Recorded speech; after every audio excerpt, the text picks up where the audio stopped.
Hello, mambo vipi? Leo nitazungumzia email, device, website na app kama TikTok, Instagram na Facebook.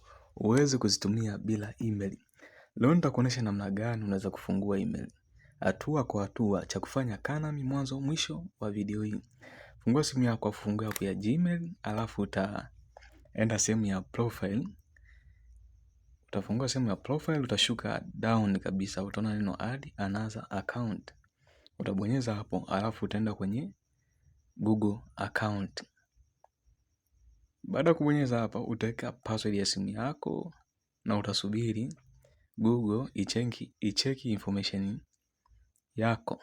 Baada ya dakika kadhaa, Google itafungua ukurasa ambao utaendelea na kubonyeza neno create account, alafu utachagua my personal use. Hapo utajaza jina lako la kwanza, alafu sehemu ya pili utamalizia jina lako la pili. Alafu utaendelea kwa kubonyeza next. Sehemu hii utajaza basic information, yani jinsia yako na tarehe uliozaliwa. Utajaza mwezi, tarehe alafu na mwaka uliozaliwa. Utamalizia na kujaza jinsia yako, alafu utabonyeza next, yani kuendelea. Sehemu inayofuata zitakuja email, yani suggestion. Hapo utachagua email unaopendelea. Ikiwa upendelee, utabonyeza neno create your own business address.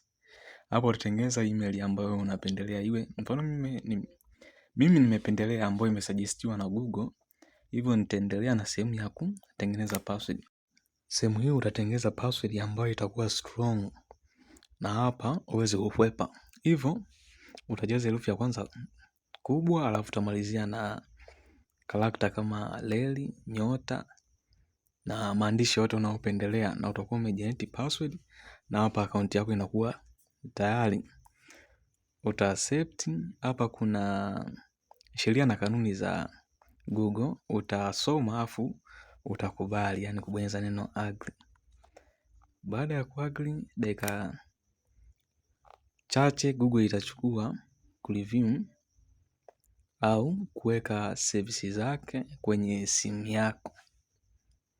Baada ya kuwa email yako iko tayari, utarudi tena pale pale sehemu ya profile. Uta scroll down chini kusubiri email yako ambayo umeitengeneza kuimalizia setting ya huko chini, Msa Washington. Na click hiyo Msa Washington, haina inbox yoyote. Naenda sehemu ya manage your Google account. Nikifungua hapo manage Google account, hapa inaniambia don't get blocked. Yani sipoiset hapa, ina maana email yangu itafungiwa muda wote. Kwa hapa naenda kuadi email na phone number, na hapa kama una email ya kurecover unaweza chukua hata ya rafiki. Kabla ya kuendelea, utajaza ile password yako ambayo umeweka awali ili kuhakikisha ni wewe muhusika kweli. Utajaza email yako uliweka awali wakati unaitengeneza email, alafu kisha utaendelea. Hapo utajaza email na namba ya simu, na hapo utakuwa mwisho umekamilisha email yako na kuwa tayari kwa matumizi.